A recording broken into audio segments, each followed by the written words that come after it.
prosecution is on 120 at the bottom. It goes on to 121, and then selective incorporation is on page 121. Okay? And then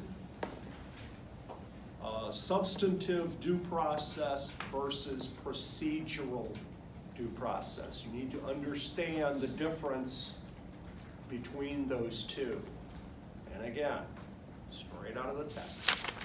Substantive due process is about the content of the law, specifically what the statute says. And the problems there tend to be most often that statute is poorly written, that it's vague, it's arbitrary, it's capricious, that kind of thing. That's not really what our problem is typically in the criminal courts. Typically in the criminal courts, it's going to be with procedural due process. Things about whether or not you got proper notice of the hearing. You know, you had a fair hearing, opportunity to present a defense, impartial tribunal. All of the business about justice and fairness and trying to make a level playing field for suspects and defendants when they're going up against the power of the state or federal government. Okay? All right. Be able to tell me 4 ways in which police learn of criminal activity.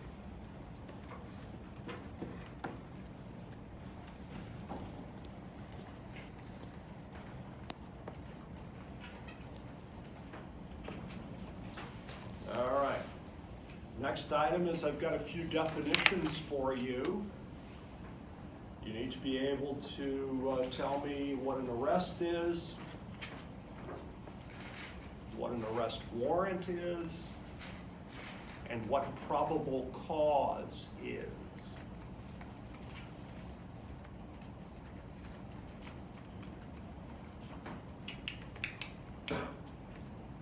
Oh, all right. Another segment that's important, one of the most important hearings in the criminal justice process is the preliminary hearing.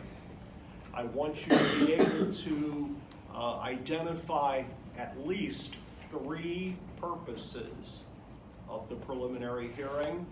And right here on page 130 in the middle of the page, they give you about 5 or 6 of them, but you just pick out 3.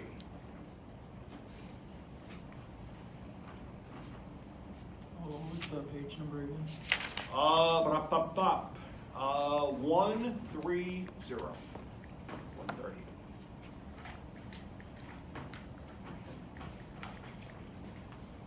Be able to tell me the 2 ways in which charges can be formalized.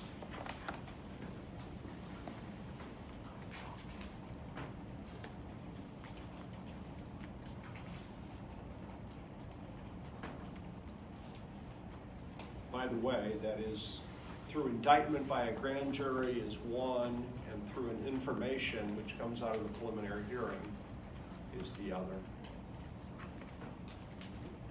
All right.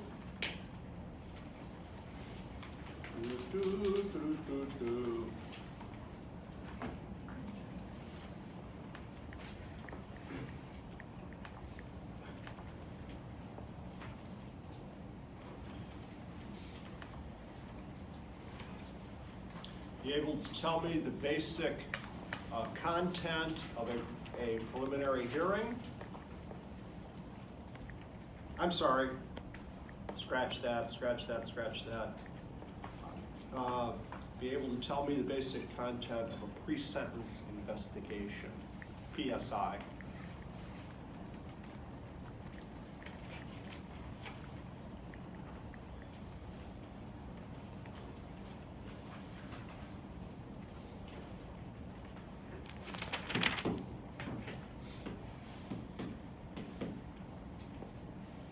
And if you know all that, God bless you. They're going to do really, really well. I just have a question. Yeah, sure, go ahead. We got time. Go ahead and, well, what is our time? Yeah, we're good. Ask questions. When you say the difference between legal and social construction of crime. Okay. I remember that. All right, yes. Yeah, here's, now I don't want you, don't be substituting what I'm telling you for what you got in your notes or whatever, but the basic notion of legal versus social construction of crime. They're both ways that criminologists use to explain crime and criminal behavior and what goes on in the criminal justice system. The legal construction puts focus on only legal factors in explaining crime, the criminal justice system, and criminal behavior, okay? And those legal factors would be due process rights, what the statutes tell us, and the rules of court. And they try to explain all of what goes on in crime, criminal justice, and the criminal justice system just by looking at legal factors.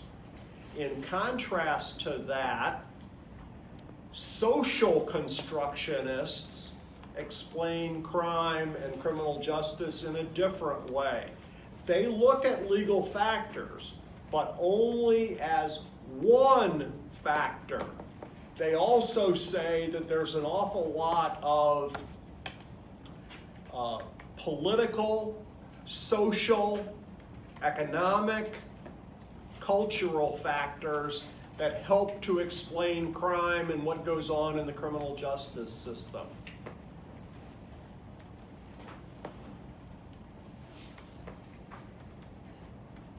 Remember your guy in the garage, okay? The legal factors, if we're trying to explain the crime that occurred there and how it's going to be handled in the criminal justice system, if we're just looking at legal factors, we might be interested in, like, whether or not that door on the garage was a little bit open or it wasn't. And there may be other of those kind of specific legal factors that would be important to us in explaining what ultimately happens in that case, and whether or not he was actually on the property, whether or not the garage is actually considered a part of the house and we could, charge him with burglary or whatever, or if it was an attached garage or not an attached garage, all of that kind of stuff. That would be just looking purely using that legal construction of crime. But you remember, we said that, that stuff's important and you gotta look at that too. But the fact of whether this is an African-American kid from North St. Louis or it's a middle-aged white guy from Baldwin, or, those kind of factors, how the person is dressed, how they present themselves, whether they're from the neighborhood or not, whether they're a kid or an adult, all of those kinds of, whether they are well connected in the neighborhood, whether they're a councilman on the Baldwin City Council, all of those social, political, economic, cultural factors also come into play and make a difference in terms of what happens to that particular individual when they go through the court system. And it makes a difference not only in terms of the police, but same way if it gets to the prosecutor and it gets to court and it goes to trial, all along the path, social constructionists say, yeah, the legal part of it is important. You know, you can't change spitting on the sidewalk into murder in the first degree. That's just, you know, there's flexibility in the criminal justice system, but that's impossible. You can't do that. But there are, you know, sometimes those social, political, economic factors can make a difference in how things are handled. You know, whether we handle it as simply a drunken public case, or we wind up handling it as a,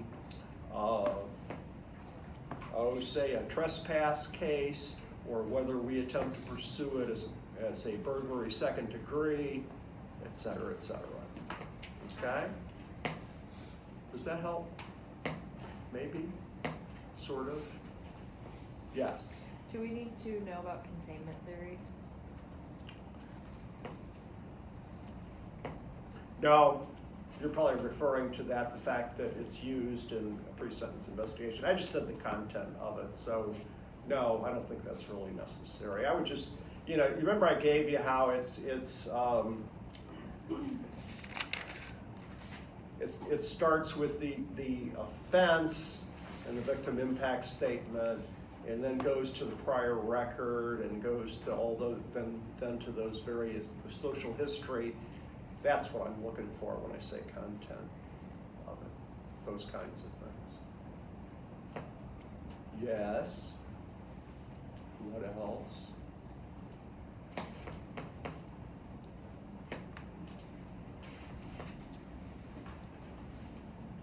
Yes, ma'am. Do the 9 theories need to be in like, is there like a specific order? Like, do they have to be in that exact order? Like, do you have to know like? Well, the 8 is one reason I would say yeah is because they make sense that way. You know, like remember how I said number 2 is kind of a corollary of number 1, and then 4 is a corollary of 3, and all of that. So yeah, it would.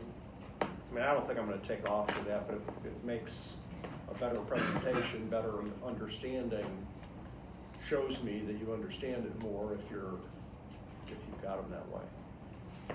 And again, just get yourself, don't worry, you don't necessarily need to worry about all 9 themes. Just get yourself familiar with enough to satisfy that 6 or 7 would be plenty. All right. Yeah. Do we have to know about a motion to suppress? No, don't worry about it.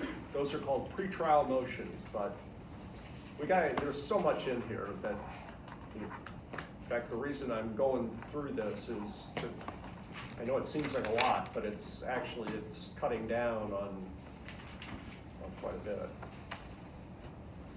Yeah, don't worry about it. Yeah, and that's another, Harry makes a good point. If I've talked about it today, you're going to need to know about it. But if I haven't talked about it today, don't worry about it. You know, you want to get the biggest bang for your buck in terms of your study time. So I can tell you that focus on this and you will be exceedingly successful. Anything else? Let's try to be here at certainly by 11 o'clock, if not maybe a couple minutes before.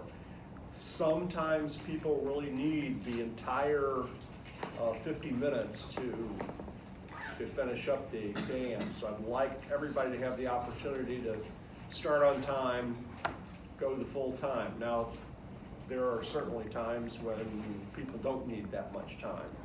In fact, there'll be more of you who won't need the time than will need the time. But so if we get started, you won't need any paper. I've got everything you need for the test. All right. Going. Very good. Thanks. See you next time.